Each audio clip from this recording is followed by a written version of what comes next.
أعوذ بالله من الشيطان الرجيم بسم الله الرحمن الرحيم. Dear students of class 9th of HS Check Server, Assalamu alaikum to all of you. Dear students, yesterday you have read the poem titled The Road Not Taken. Today we are going to write down the answers of this very poem.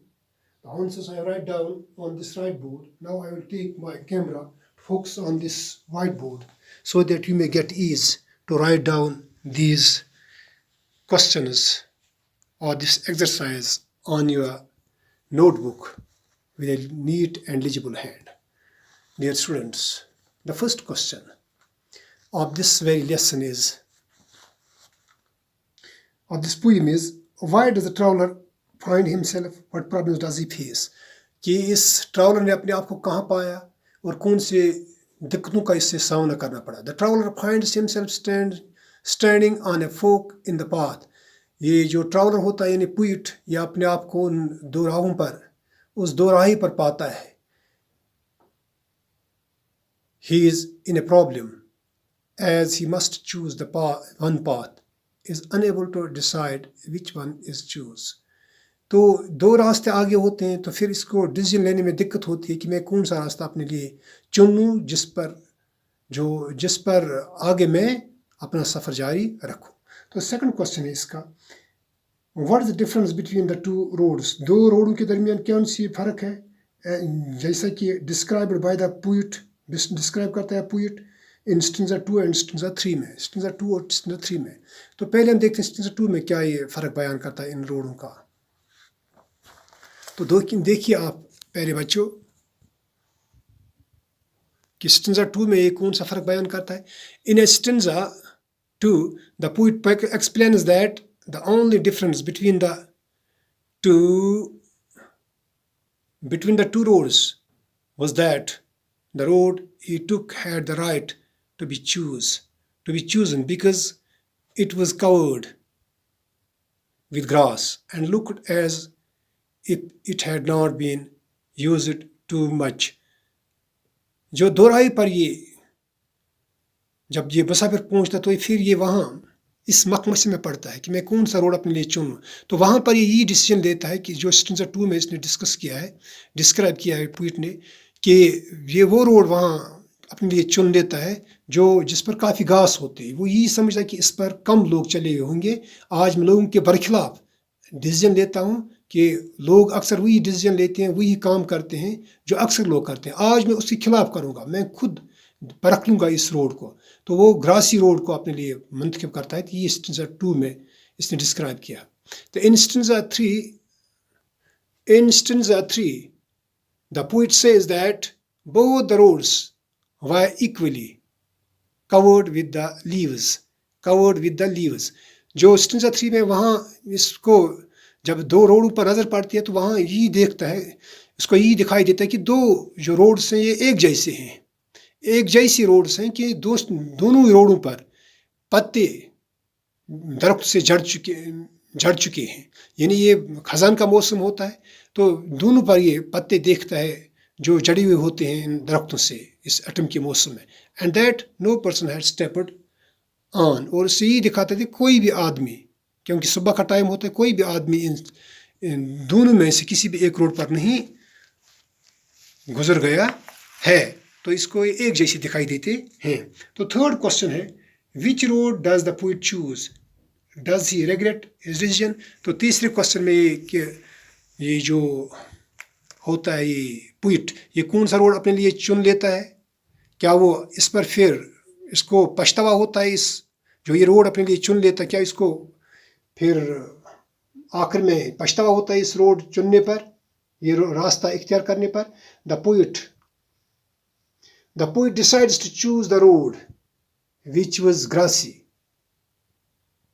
जो ये होता है ये poet ये फैसला लेता है कि मैं वही रोड चुन लूँ अपने लिए जिस पर ज़्यादा ग्रास होती है, ज़्यादा घास होती है.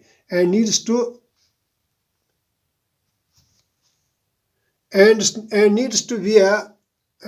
to wear और इसको क्या ज़रूरत होती है कि ये वो रोड होता है जो अपने लिए चुन लेता है कि इस पर लोग ज़्यादा नहीं चले हुए होते हैं, बिल्कुल कम आमदरफ्त इस रोड पर हुआ होता है, इसीलिए इस पर ज़्यादा लंबी घास होती है।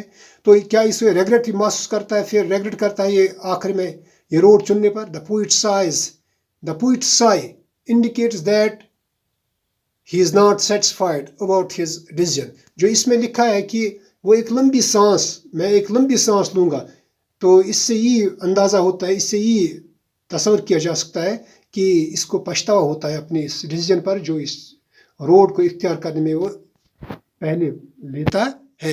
तो फिर है चौथा क्वेश्चन है प्यारे बच्चों, find the rhyme scheme of the poem. Rhyme scheme कौन से इसने यहाँ इख्तियार की है, इसने इस्तेमाल की है, यहाँ कौन सी राइम स्कीम इसने अप्लाई की है यहाँ पर, तो वो है AB ये राइम स्कीम इसने यहाँ अप्लाई की है इस पोएम में।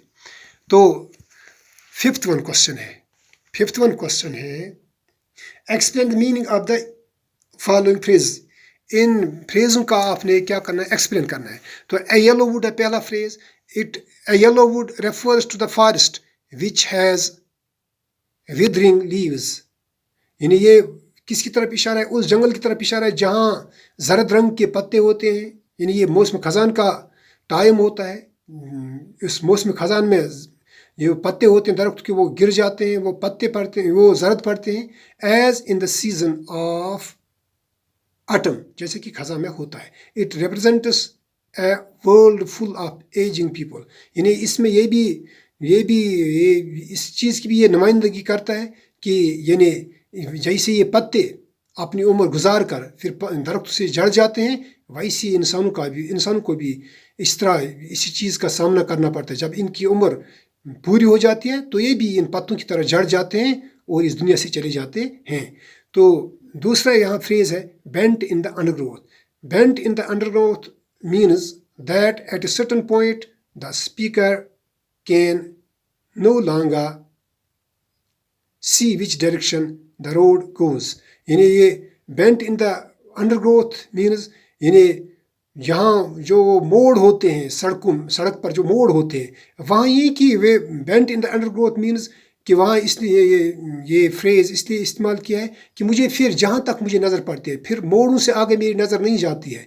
तो ये फ्रेज़ इसने यहाँ इस्तेमाल किया है कि इन जहाँ तक मेरी नज़र गई तो वहाँ तक मैंने परखा इन रास्तों को, वहाँ तक मैंने ऑब्जर्व किया इन रास्तों को, लेकिन जहाँ ये मेरी नज़र रुकती है वहाँ से आगे मैं कैसे देख पाऊँ कि ये रोड आगे कैसा है। Moreover he can not see why it leads और वाई इट एंड्स। यानी इन्हीं की वजह, इन रुकावटों की वजह से ये आगे नहीं देख पाता है कि रोड कहाँ जाता है या ये रोड कहाँ पर ख़त्म होता है। ट्रॉडन ब्लैक अनदर फ्रेज है यहाँ पर, means neither of the roads is less travelled by. इन्हें ट्रॉडन कहते हैं, इन्हें चूर गसन। ट्रॉडन ब्लैक यानी पनवथर आसान हरदकिस मौसमस पत्थर पेवान पत्म पिठ पकान तथ चूर गसान फटान तम पनवथर पम क्रेहियार लगान तम पनवथर। Trodden black means neither of the roads is यह अम खुद ये इस्तेमाल कोर्मुत कि मे बसान अगर पोकमुत रोड पे कह तेल पन अत शक्ल अंदर मौजूद कह। तो टाटो बच्चों आज गो युत, दियो मे इजाज़त। अस्सलाम वालेकुम रहमतुल्लाह व बरकातुहू।